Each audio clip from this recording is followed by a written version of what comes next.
I want to start by speaking to the loved ones of Renee Nicole Good. I am so sorry for your loss. I hope that the memories you cherish offer some small comfort to you in the days that follow. Earlier this week, our community witnessed a horrific event on our streets. Some saw it in person, and many more have seen it circulating online. Whatever your opinion is about what happened, this was a traumatic event. Since this happened, I have been on the phone and in meetings with law enforcement, justice leaders, elected officials, discussing ways to ensure a thorough and transparent investigation, how that can occur, and be shared with our office.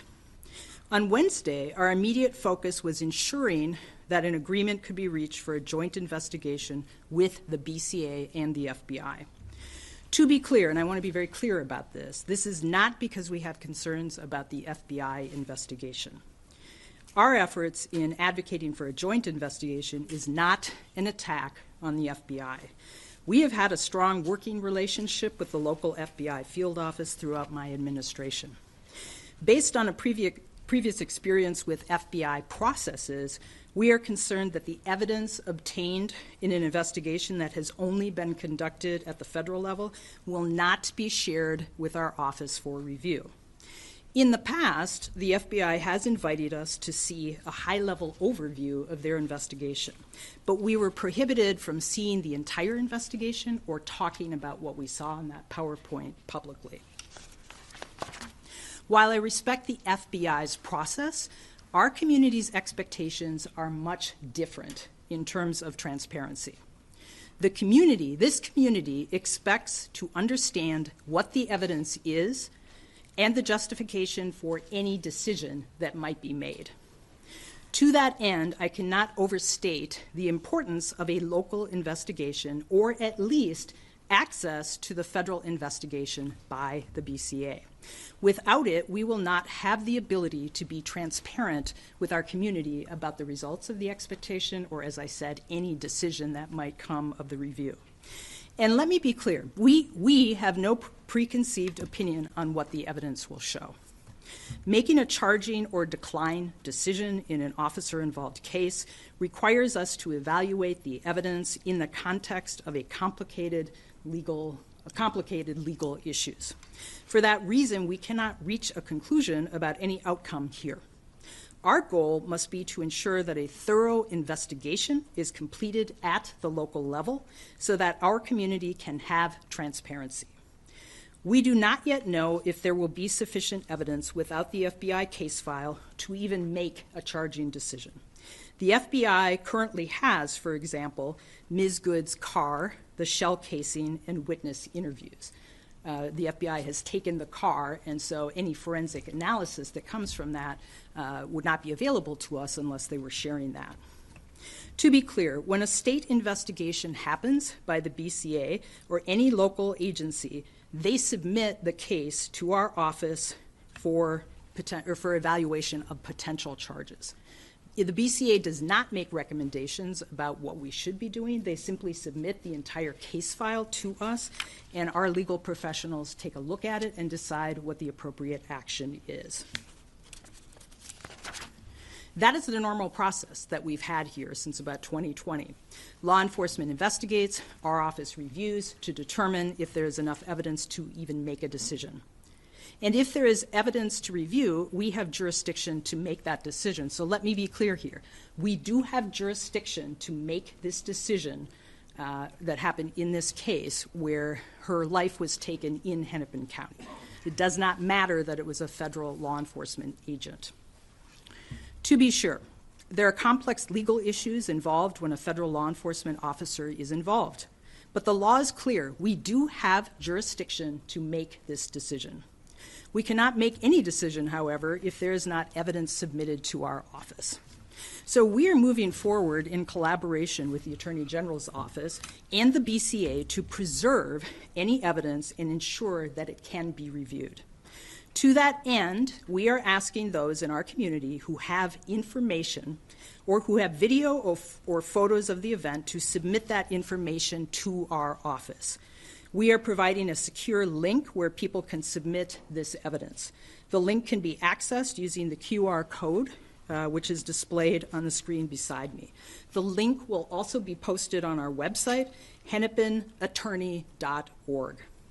Along with the evidence itself, we are asking people to provide contact information so investigators can follow up.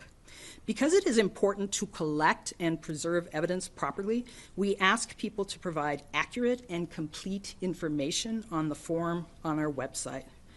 I know our community wants fast answers. I know this city feels again as if it is at the center of a national fight as you are processing everything that is happening here. And I wish I could promise a swift decision and the resolution that you want, but I cannot promise you that right now. Here is what I can promise you.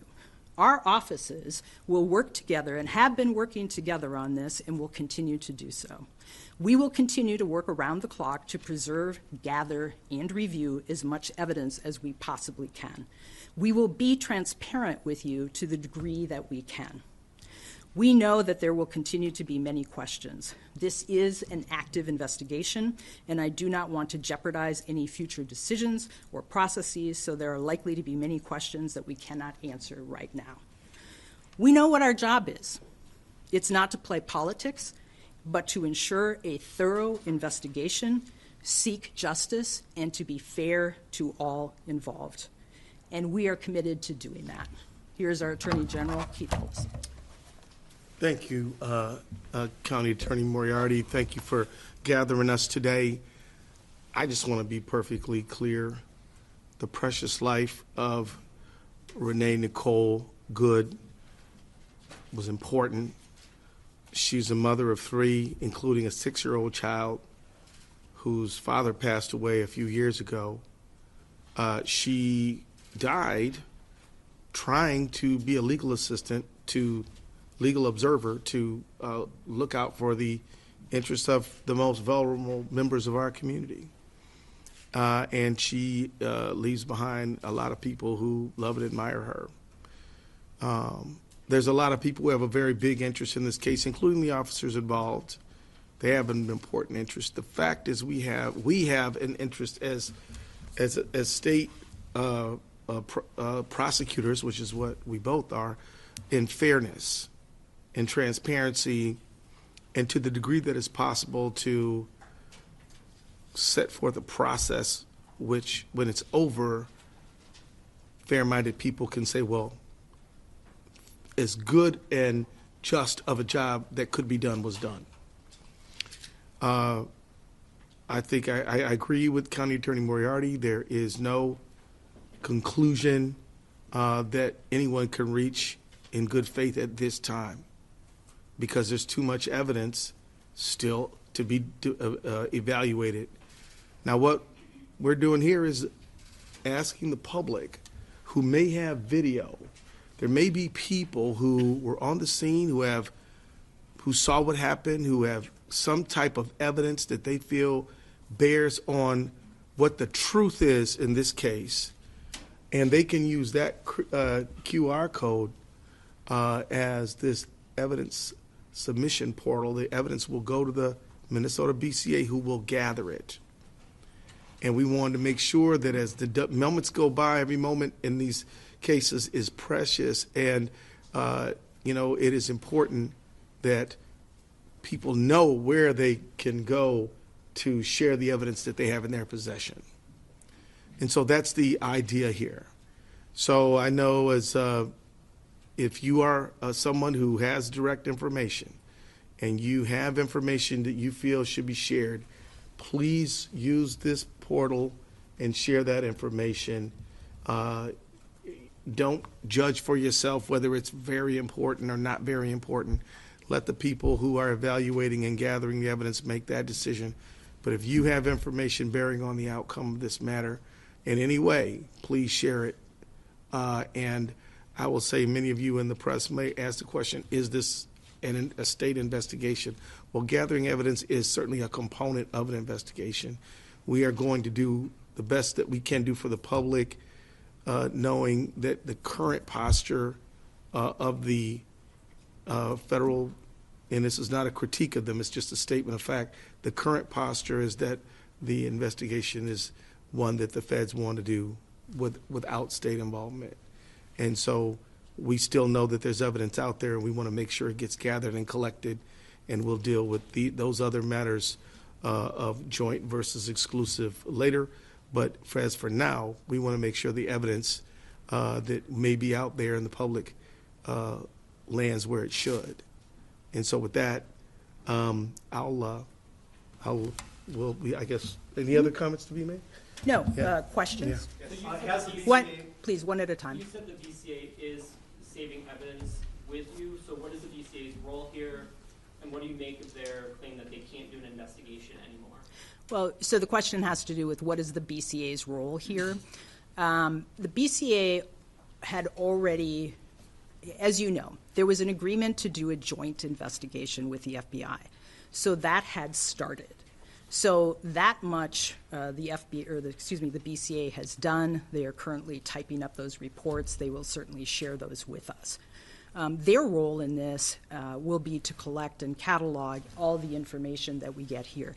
I want to emphasize, this isn't about one department or anything. As the Attorney General said, this is about all of us at a state level working together on behalf of Minnesotans who expect all of us to be able to work together to come up with transparency in whatever a decision might be.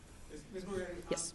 Two questions actually. Sure. Just to clarify, so the BCA, because of the initial agreement with the FBI, do they have the totality of whatever forensic crime scene evidence that was gathered? Is that already in the custody of the state?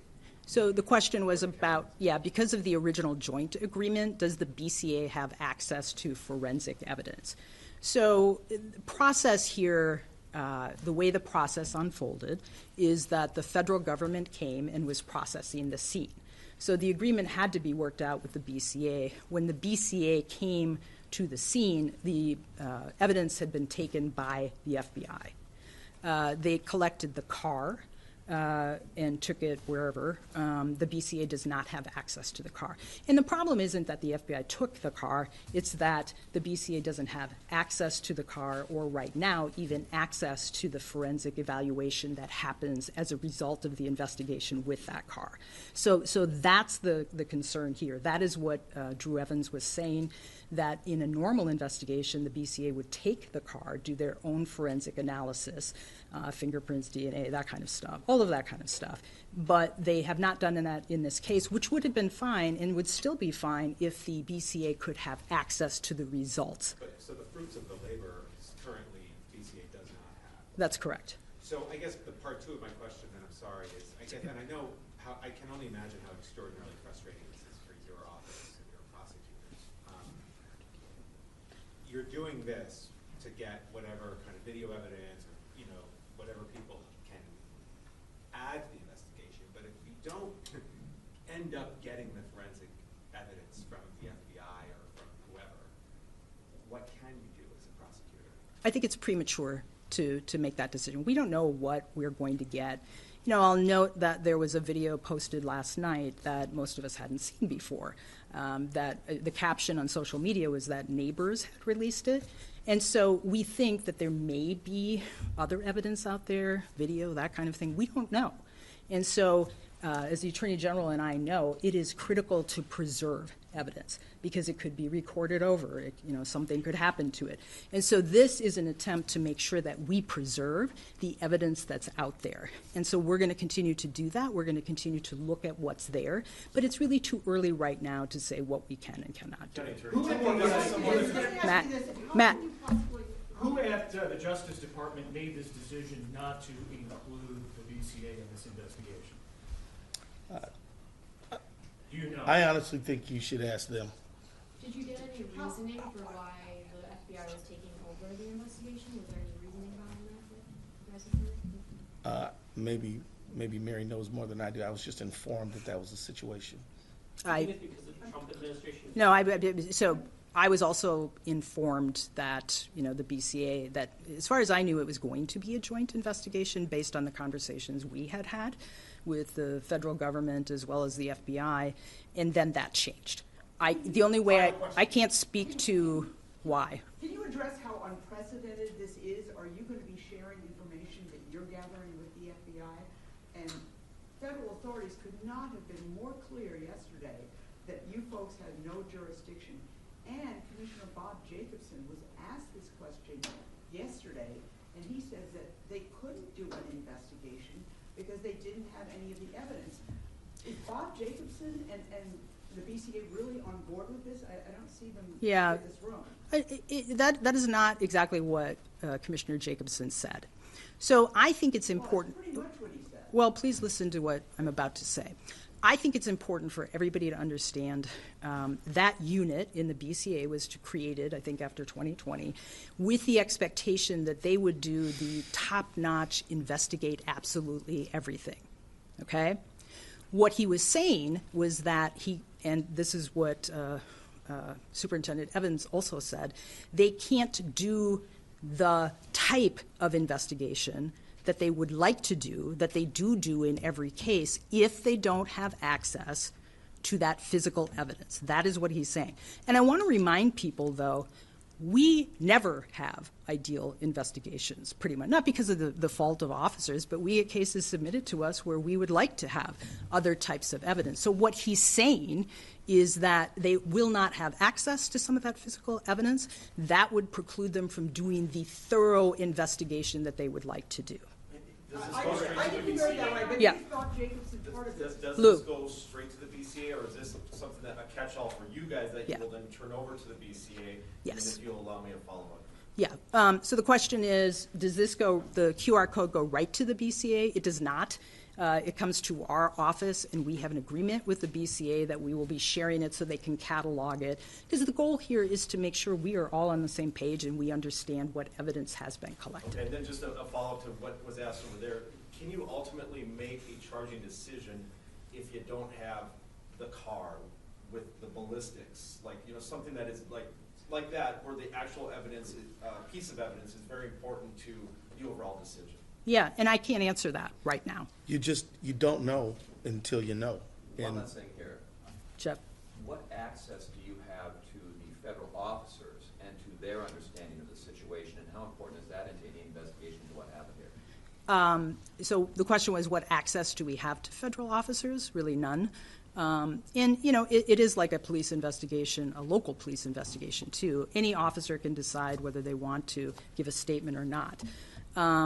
As always, we would like anyone who has anything to do with a case to give a statement.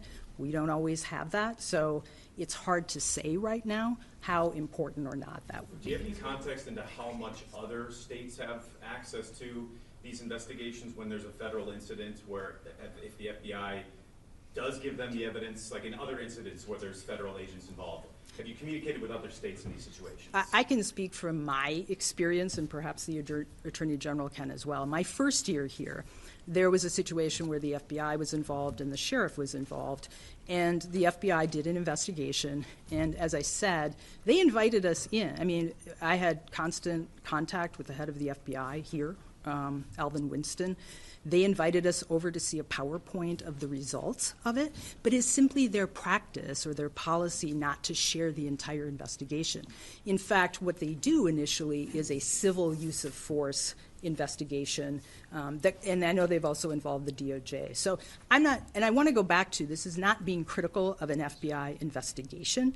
It is simply our access to the evidence that they collect. And so at a minimum, we certainly hope that they reconsider giving the BCA at least access to that information. One last question. There was some talk about the immunity of ICE agents. Could you speak, do you think the Trump administration did this to try to stop charges, or is this ICE officer immune to charges from the state? Yeah, I can't speak to why the Trump administration is doing what it's doing or says what it says. I can say that the ICE officer does not have complete immunity here. Who's doing the Thank you very much. autopsy and Ms. Good's remains? Are they with the county? They're with the county. And do you know when they went to release them? I don't know.